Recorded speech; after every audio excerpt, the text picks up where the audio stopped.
अगर हेमोरॉइड्स की वजह से खून आ रहा है तो लोकल एप्लीकेशन वाली क्रीम्स होती हैं, कुछ दवाइयाँ होती हैं जिससे हेमोरॉइड का साइज़ श्रिंक होता है और इन्फ्लेमेशन कम होती है और ज़रूरत पड़ने पर सर्जरी या बैंड लाइगेशन या लेज़र के साथ भी हेमोरॉइड का ट्रीटमेंट होता है। हम YouTube चैनल को सब्सक्राइब करें और बेल के आइकन पर क्लिक करें। अस्सलाम वालेकुम, मेरा नाम डॉक्टर महरीन ज़मान है और मैं बतौर असिस्टेंट प्रोफेसर गैस्ट्रोएंटरोलॉजी अल्लामा इकबाल मेडिकल कॉलेज और जिना हॉस्पिटल में काम कर रही हूँ और चुगताई मेडिकल सेंटर लालक चौक में बतौर कंसल्टेंट गैस्ट्रोएंटरोलॉजिस्ट और हेपेटोलॉजिस्ट काम कर रही हूँ। आज हम एक बड़े इम्पॉर्टेंट टॉपिक के बारे में बात करेंगे, स्टूल में खून आना। इसकी क्या क्या रीज़न्स हो सकती हैं, इसको कैसे अप्रोच करना चाहिए और इसकी ट्रीटमेंट क्या है।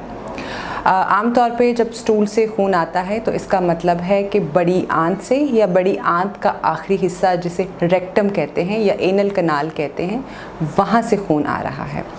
खून आने की कुछ रीज़न्स बहुत सिंपल भी हो सकती हैं जैसे हेमोरॉइड्स वगैरह और कुछ रीज़न्स बहुत ख़तरनाक भी हो सकती हैं। इसलिए ये बहुत ज़रूरी है कि आप अपने डॉक्टर को दिखाएं ताकि इस प्रॉब्लम को प्रॉपर्ली डायग्नोस किया जा सके और इसकी ट्रीटमेंट हो सके।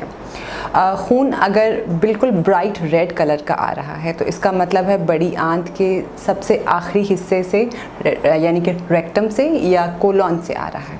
और अगर ये डार्क रेड आ रहा है तो इसका मतलब है ये बड़ी आंत के ऊपर वाले हिस्से से या छोटी आंत से आ रहा है। और अगर बिल्कुल काले रंग का आ रहा है तो इसका मतलब है ये स्टमक यानी मैदे से या छोटी आंत के ऊपर वाले हिस्से से आ रहा है। स्टूल में खून आने के साथ साथ और भी सिम्टम्स हो सकते हैं जैसे कि पेट में दर्द होना और ठंडे पसीने आना, चक्कर आना। अगर आपको इस तरह की अलामात आएँ जैसे कि हाथ पांव ठंडे हो जाएं, सांस तेज़ हो जाए, चक्कर आना शुरू हो जाएं या बहुत ज़्यादा पेनफुल क्रैम्प्स हों और खून किसी भी तरह से ना रुके तो अपने डॉक्टर से फ़ौरी आप कांटेक्ट करें ताकि आपकी बीमारी का पता चल सके। स्टूल में खून आने की क्या क्या रीज़न्स हो सकती हैं। सबसे कॉमन रीज़न है हेमोरॉइड्स होना। इसके अलावा कॉन्स्टिपेशन यानी हार्ड स्टूल पास करने के साथ भी खून स्टूल के ज़रिए खून आ सकता है।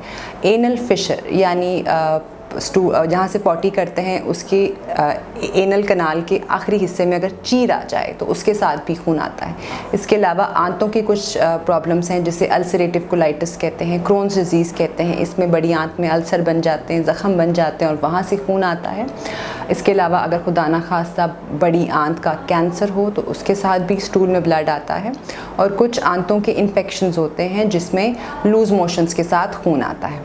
अगर आपके स्टूल में खून आ रहा हो तो आपको उसको किस तरह अप्रोच करना चाहिए। आपको अपने गैस्ट्रोएंटरोलॉजिस्ट को दिखाना चाहिए। वो आपसे आपकी प्रॉपर हिस्ट्री लेगा कि खून कितनी मिकदार में आ रहा है, किस रंग का आ रहा है, स्टूल के साथ आ रहा है या स्टूल के बाद आ रहा है, इसके साथ कोई और सिम्टम्स तो नहीं है। इसके बाद आपका डॉक्टर, आपके गैस्ट्रोएंटरोलॉजिस्ट लोकल एग्जामिनेशन करेगा यानी कि उस जगह का एग्जामिनेशन होगा। इसे कहते हैं पर रेक्टल एग्जामिनेशन। इससे आइडिया हो जाता है कि वहाँ पे एनल फिशर या हेमोरॉइड्स तो नहीं है। ज़रूरत पड़ने पर कैमरे के साथ मुआयना भी आपका हो सकता है जिसे एंडोस्कोपी कहते हैं। बड़ी आंत के मुआयने को कोलोनोस्कोपी कहते हैं और साथ अगर पूरी बड़ी आंत का मुआयना नहीं है, आधी बड़ी आंत का मुआयना है तो उसे सिग्मोइडोस्कोपी कहते हैं। ज़रूरत पड़ने पर कंप्लीट ब्लड काउंट और स्टूल टेस्ट भी किया जा सकता है जिससे ये आइडिया होगा कि आपकी आंत में कोई इन्फेक्शन वगैरह तो नहीं है।